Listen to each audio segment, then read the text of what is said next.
Listeners, thank you for being here, our last episode of 2024. This is the Stories of Impact podcast, fascinating conversations about the art and science of human flourishing. Today's conversation returns to researchers Dr. Guy Itzchakov and Dr. Netta Weinstein, who discuss their research about what listening is, what its benefits are, and why it matters so much to our well-being. Everyone can learn to be a good listener. That's an encouraging idea. Thank you to all of you who have taken the time to fill out our listener survey and to share what you love and what you want more of. This is the last opportunity for this year to fill out that listener survey, so please check your show notes. Let us know what's working well and what we should improve next year. We're excited to resume new episodes in January and to have had the opportunity to spend 2024 in your company. We're grateful for you, and we wish you a peaceful, safe, tender holiday season. And now, the Stories of Impact podcast. Welcome to Stories of Impact. I'm writer-producer Tavia Gilbert, and every first and third Tuesday, journalist Richard Sergay and I bring you conversations about the art and science of human flourishing. First, a very happy new year to all of our listeners. We're so glad to be back with you, continuing this season focused on developing the tools for human flourishing. Today, we are in conversation about a deceptively simple practice that promotes understanding, deepens empathy and connection, and can even create peace. In fact, this skill is one of the most essential components of human flourishing, though it's one that might seem more difficult to implement than ever. It's the act of listening. Our guests today are researchers Netta Weinstein, Associate Professor in Psychology at the University of Reading, and Guy Itzchakov, an Assistant Professor in the Department of Human Services at the University of Haifa. Professors Weinstein and Itzhakov are among the awardees of the Templeton World Charity Foundation's Grand Challenges for Human Flourishing, an investment of $60 million to grow the field of human flourishing, encompassing scientific research, practice, and policy. This research team is working to develop a scientific understanding of what listening is, what its benefits are, and why it matters so much to our well-being. Let's begin with Professor Netta Weinstein, who describes the goal of her research: to build a protocol of listening that can be implemented globally in order to create a better world. My interest in listening actually began with an earlier interest in self-expression. My core interests throughout the years have been, how do we express ourselves openly, authentically, and with support to others? How do others encourage us to do that? What resources do they provide us that allow us to really be ourselves in conversations, to share our views, to bring in our best and genuine selves into our relationships with others? And it became clear that listening is a really important way that we support one another and allow that self-expression. This project is a first foray into really sitting down and systematically classifying what it looks like to listen well. And it's very important for us to do so because what we're hoping to do is to be able to create good listeners. It's one of the biggest challenges to take somebody in a short time and help them to learn the skills, learn the values, the ethos of being a good listener, and really transform the way that they converse with others. The more people that we can encourage to be good listeners and give the tools of listening to, the more that we can hopefully encourage positive change in the world. Listening is about the way that we convey our attention, interest, and valuing of others. Listening is really about attending to someone else, what they're saying, what they're sharing, and trying to understand and value that person in the process. When we effectively convey that interest, attention, and understanding of others, they feel listened to. They feel like they are understood. They feel like they are heard. Can we encourage, train, or educate people how to be better listeners? inspire people to be better listeners, create the right environments and the right psychological space for people to learn to listen well to each other. When we listen well to others, we create positive change in the world. One of the most powerful things that we see with listening is that when we are listened to, it's beneficial for our well-being. So when we feel that we are understood, when we feel that we can be ourselves, we have positive well-being and flourishing. It's one of the things that underlies well-being. In fact, we can't have well-being without that sense that we can be who we are. And so listening is very important for that. And listening might be one of those important tools that can help us to resolve differences and maybe open up each other's minds. But what it also does is build more of those connections that make us feel like we are part of a bigger, more positive community, that we can be who we are in that world, in that community. And that's something that we know is extremely important for well-being and for psychological growth, that we grow through that experience. We're more able to learn about ourselves. We're more willing to explore ourselves. We're thinking about what listening can do to really help people be fully engaged in the conversation, to benefit from the conversation with more self-understanding, with more growth, more awareness, more of a sense of belongingness and intimacy, and the willingness to share more in the future. Good listening is actually trickier than it may initially seem, and Professor Guy Itzchakov, Professor Weinstein's research colleague, dispels a common misunderstanding. One of the misconceptions that people make is that the speaker is the active person in the conversation and the listener is rather a passive actor. Basically, this misconception is because people equate listening with hearing or listening with silence. And the listener actually determines at least 50% of the conversation or where the conversation will go using both verbal signals such as uttering, question asking, paraphrasing, and nonverbal behavior such as body posture, head nodding. This is the route through which the listener determines a vast amount of the conversation.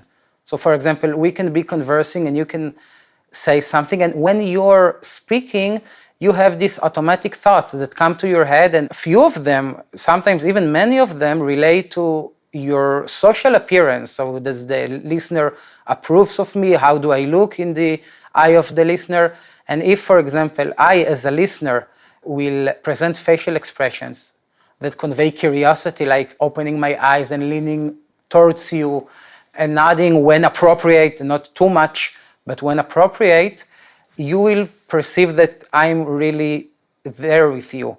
There are actually studies showing how listeners affect the speech fluency and even the memory of the speakers.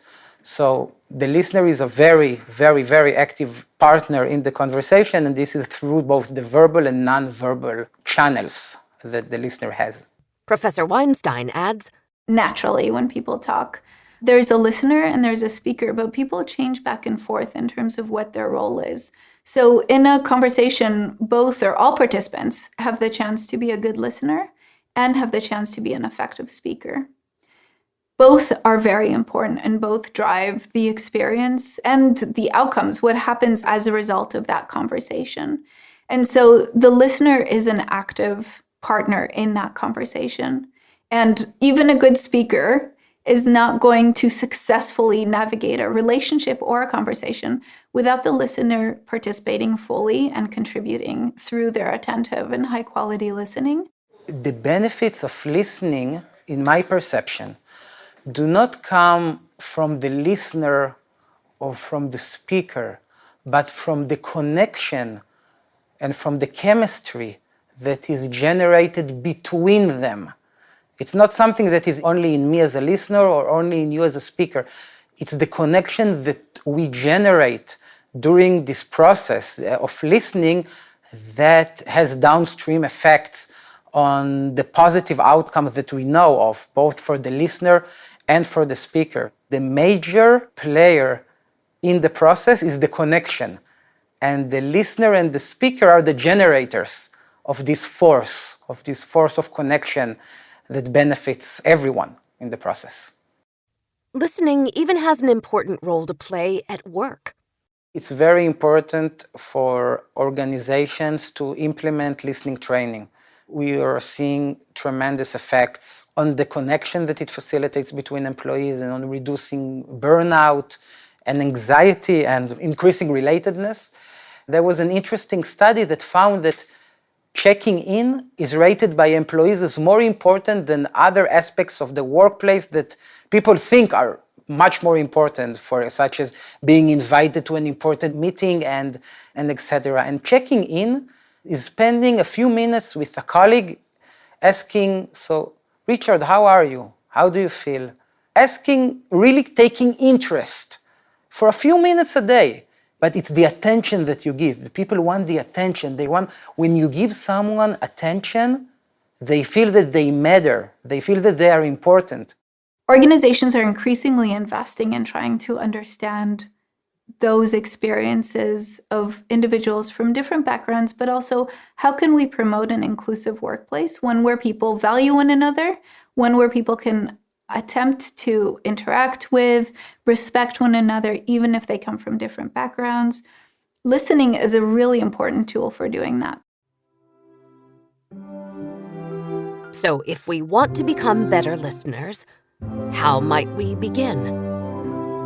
Listening is about stopping those things that I'm thinking about, saying for a second, all right, I'm going to set aside my own interests or concerns, worries, those things that are interrupting my ability to be in the moment.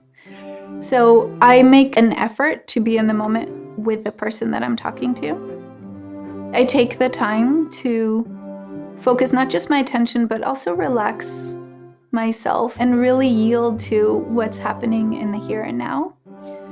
I forget for a second those things that I wanted to say to that person, and I allow them to drive the conversation for a short while. Say, from now, I'm not going to have an agenda. For me, it comes down to being mindful in the moment and putting myself in a position where I'm interested in the person that I'm speaking to. People have an innate need to evaluate what they hear, an automatic need. And it is really hard to fight it. But a precondition for good listening will be to let your evaluative thoughts come and go. In order to listen well, you need to decide that this is one of your priorities, because good listening requires an attitude that I want to decide that this is something I want to prioritize. I want to be a good listener, and this is a journey, because it takes up time, it takes up energy, it takes up cognitive resources, it takes up emotional resources. You want to be non-judgmental towards the speaker. You should also be non-judgmental towards yourself as a listener.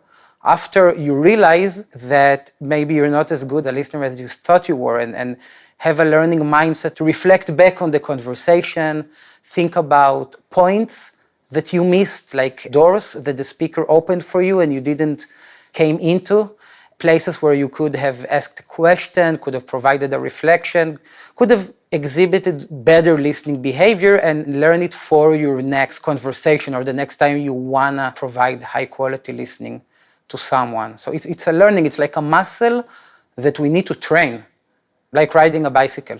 Something that we cannot just read about it, mostly about the practice and before the attitude, that this is something you really wanna become. What else has the team learned about the ingredients of good listening? We certainly use our bodies, our eyes, and our postures to convey, yes, I'm hearing you.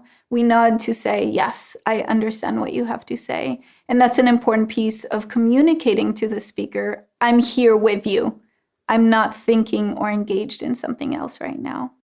It's the open body posture, and it's the leaning towards the speaker, avoiding external distractions such as looking at your smartphone or even having your smartphone visible when you listen to someone. These are all very, very important ingredients in listening. And this is, for me, in a nutshell, what good listening is. Attention, which is constant eye contact, facial expression that conveys attentiveness, comprehension, which is understanding, such as asking questions that promote the needs of the speaker rather than the curiosity of the listener, and many more sorts of good questions. I usually call it open questions, and providing reflections to ensure understanding, and a positive intention that is conveyed mainly by empathy and by a non-judgmental approach towards the speaker. It does not mean, however, that the listener needs to agree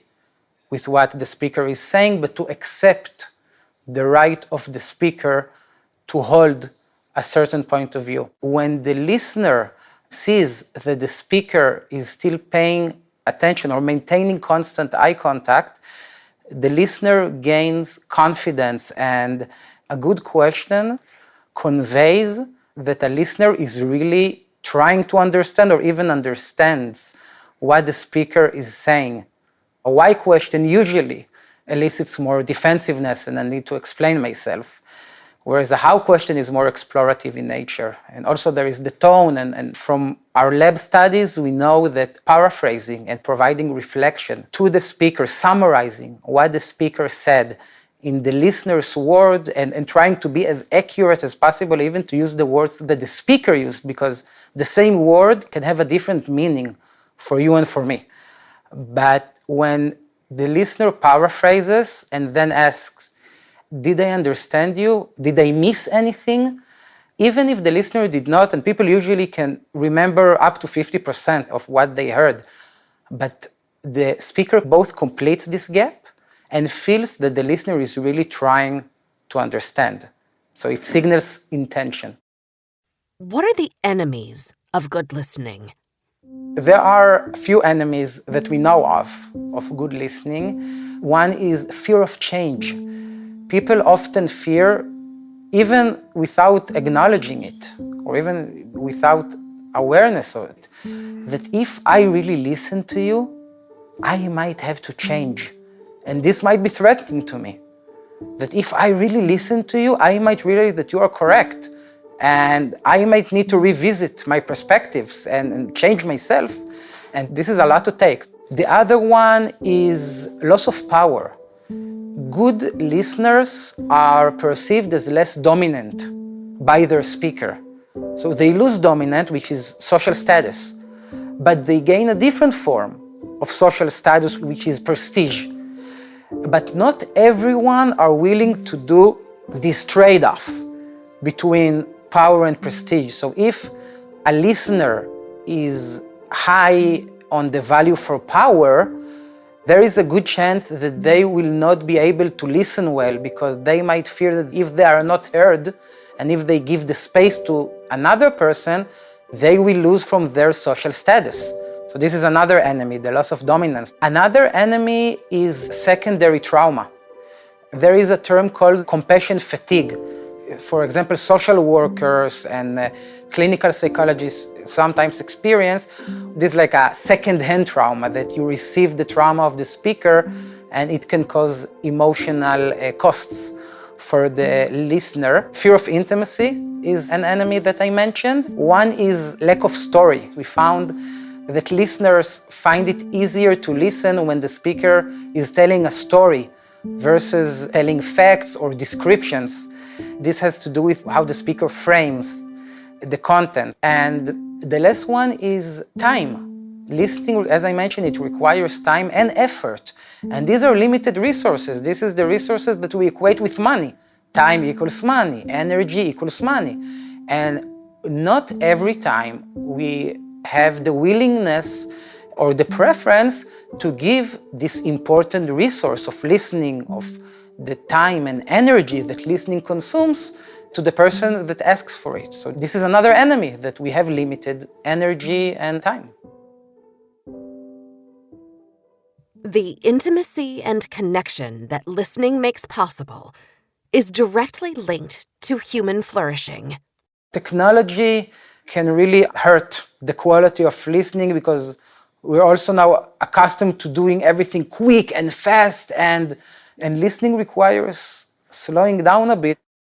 When we are listened to well, we flourish. And that kind of sense of I can bring my best self forward is what allows us to feel that sense of meaning in life, the sense of a life well lived, the feeling of positive emotions. It doesn't resolve all the difficulties, all the stresses that we have. It certainly doesn't make bad feelings go away, but it allows us to be maybe a bit stronger and a bit more of ourselves when we tackle those kind of challenging and stressful life experiences. And so flourishing, from my perspective, is really about having that inner strength that comes from knowing myself, understanding myself, and using that knowledge to guide my own behaviors. We know from our research that listening increases the well-being of speakers. When speakers feel really listened to, they report higher positive affect. They report less depression, less anxiety. They report less burnout. Also, by the way, listeners who listen well make their speakers trust them more. If you look at the listener side, people who are good listeners are better liked by their speaker. And we know that when we feel that the other person likes us, it increases our well-being. And one wants to be close to a good listener and friends with good listeners. So people have a basic need to feel understood, to feel that like this person gets me. And when I feel that you as a listener, when I feel that you get me, I can flourish, I can gain self-knowledge.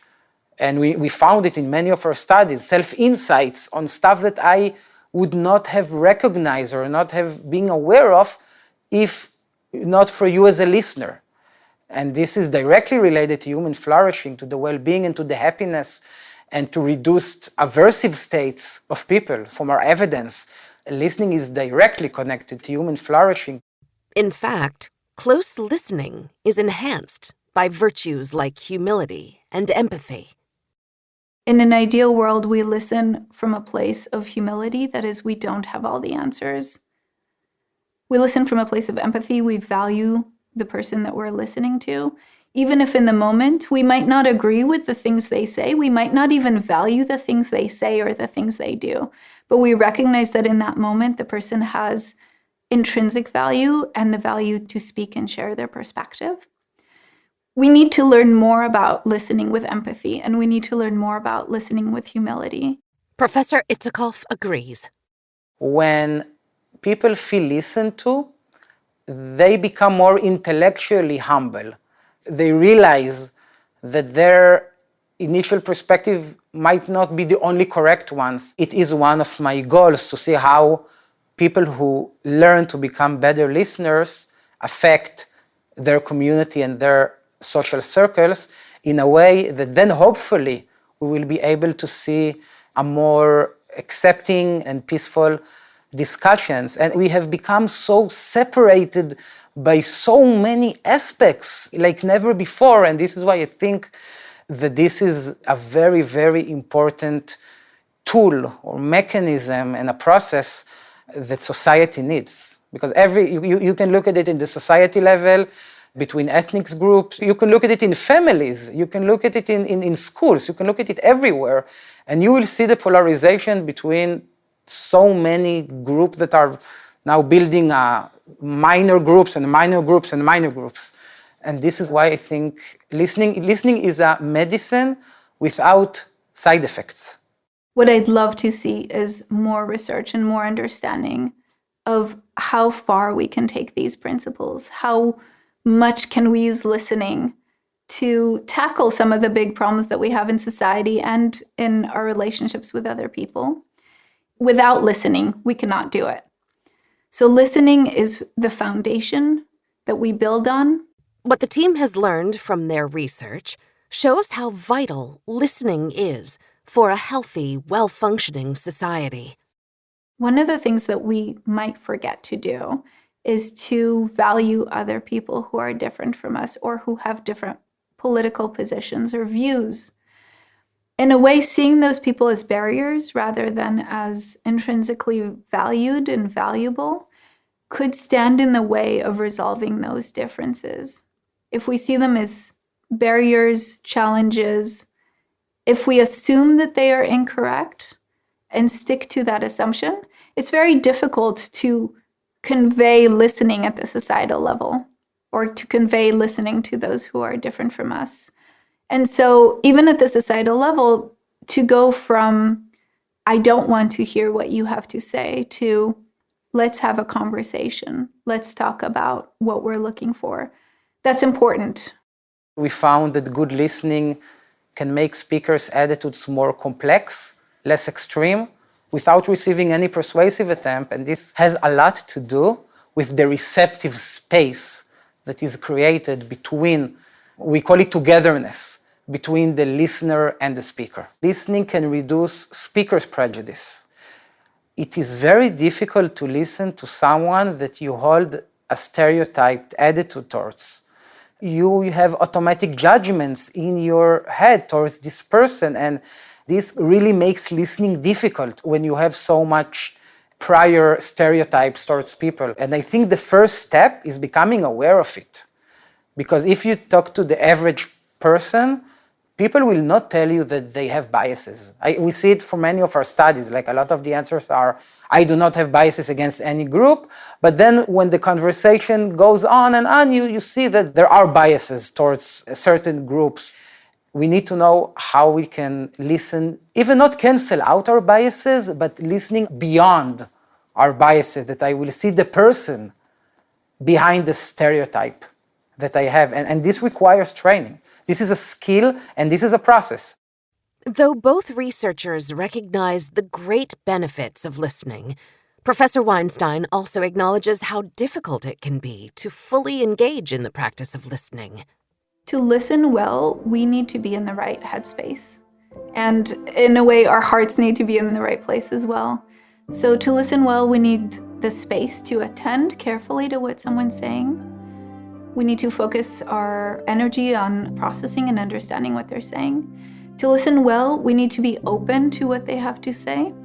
So it's very difficult to listen well, but have the intention to stop someone talking, to intervene, to share your own perspective, to really, really engage in listening, to really demonstrate to someone that you are listening. It's important to be really inside open to what they have to say. And so the flip side of that is that we listen poorly when we are defensive, when we feel threatened, when we feel stressed or tired. Those kinds of things can also interfere with good or high quality listening. One of the things that makes listening very difficult is sometimes we don't want to hear certain things from others. And through listening, we essentially are asked or asking ourselves to put those views aside, our own needs aside in the moment, and say, I'm willing to put aside my perspective and hear what you have to say for now. And that kind of courage and that challenge, that needs to be met from people being willing to sit with their own discomfort when they hear things that they might not want to hear or that challenges their own perspectives, and attend to those different views. It's okay that we're different, but we need to find what is not similar, but what keeps us together rather than separates us. And then I think it's creating places for good listening to take place. You need to create the environment for it. It will not happen when you and I are standing in line and you're trying to get past me and I'm trying to get past you. It will not happen there. It can happen if we create places where people can experience it and can practice it. I think it's a start in order to learn that we can accept each other, even despite holding different points of view that are important to us. But at the end of the day, everyone wants to be happy. Everyone wants to live in a peaceful world. Everyone wants to raise their children in a better world. We won't be a person that tell you that, no, I'm against it. I'm against peaceful and good relationships. We need the structures and the tools. And I think listening is one of them, is a major one of them. But you need to create the environment for listening to happen. Otherwise, we just see more and more polarization everywhere we look at. It's very difficult, by the way, to listen well to something that you disagree with or especially strongly disagree with. But you need to create the conditions to rise above the differences, to have a connection. We can still have opposite attitude, but we can converse in harmony and in a good way. And this is the type of conversations and discussion that I think we want to see more, regardless of the content that is shared. So it's not about what is being said, it's about how it's being said and received, which I think will open an avenue for more inclusion and tolerance and acceptance of one another, despite the differences that will forever be between people. It requires a lot of ourselves to listen well, and especially when we disagree, and especially if we're stressed, and especially if we're threatened or tired. And so we can think about listening as a skill that we build, as a muscle. And it's something that we can train at, we need to practice at. To really listen well to somebody else opens up a space where speakers, where those who are trying to convey their views feel really understood, heard, and that they can express themselves. And that creates a bond between the listener and the speaker that isn't possible without that space being created. And so one thing that listening does is it builds a strong relationship, even a relationship or intimacy in that moment.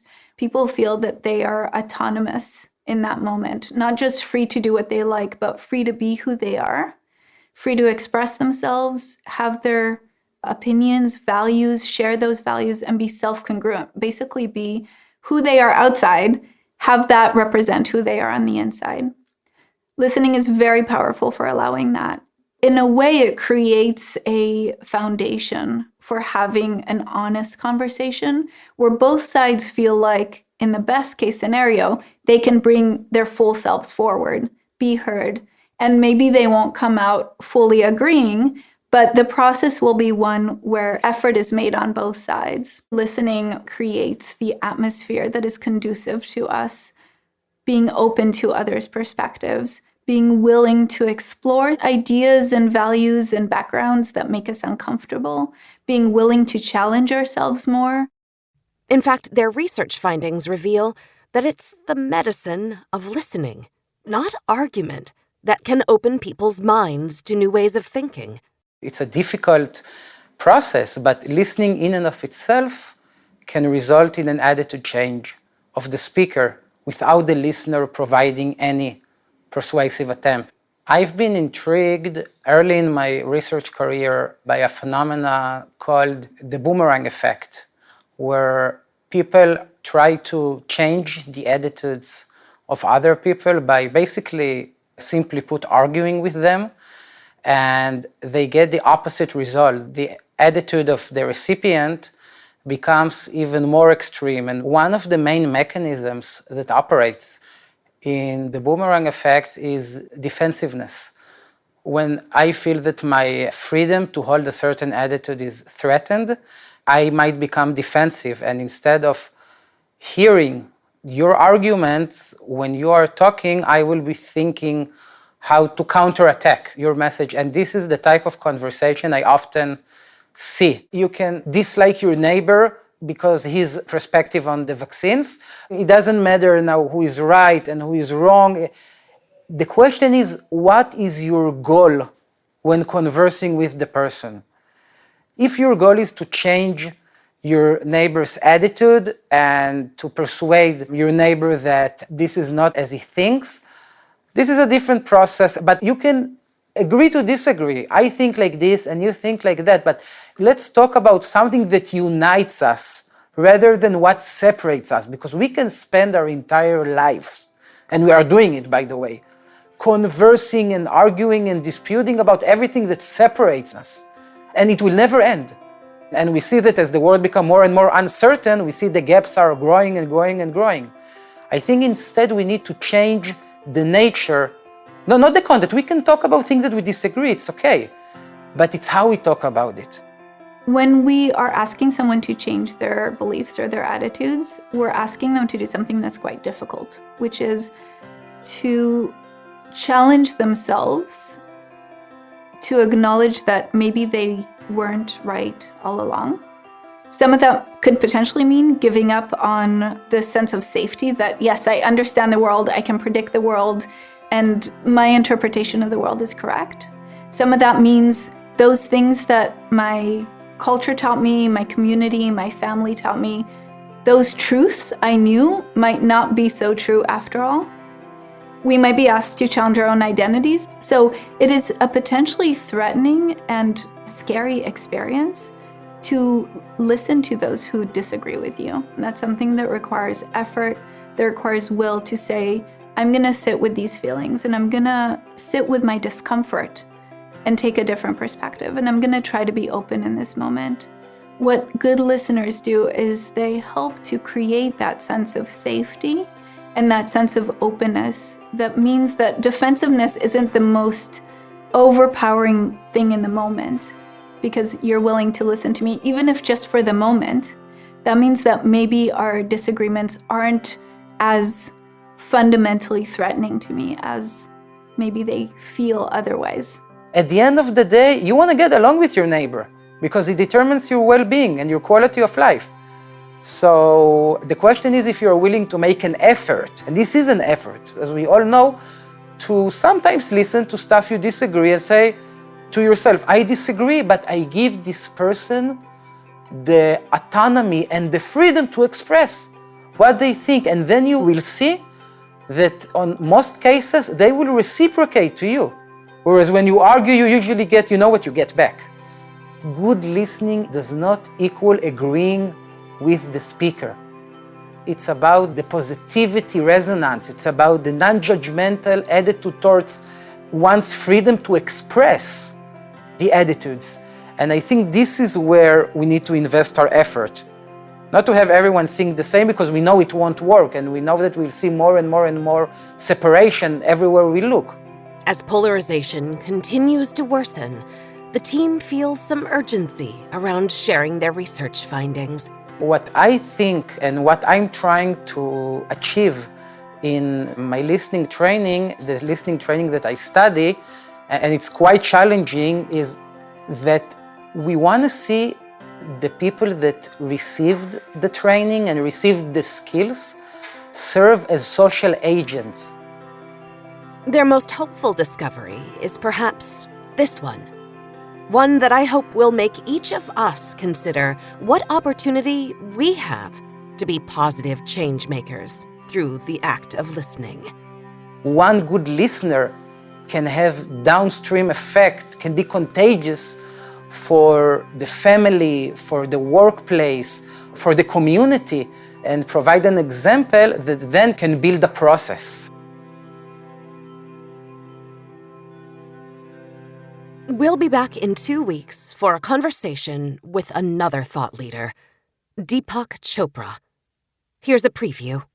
If you have meaning and purpose in your life, if you have worthy goals that are not only about you, and if you know how to make other people happy by giving them attention, affection, appreciation, and acceptance, then that's the fastest way to be quote unquote happy. When you make somebody happy, you automatically feel happy. If you appreciate the Stories of Impact podcast, please follow the podcast and rate and review us. We are on Twitter, Facebook, and Instagram, and at storiesofimpact.org. This has been the Stories of Impact podcast with Richard Sergay and Tavia Gilbert. Written and produced by Talkbox Productions and Tavia Gilbert, with associate producer Katie Flood. Music by Alexander Filipiak. Mix and master by Kayla Elrod. Executive producer Michelle Cobb. The Stories of Impact podcast is generously supported by Templeton World Charity Foundation.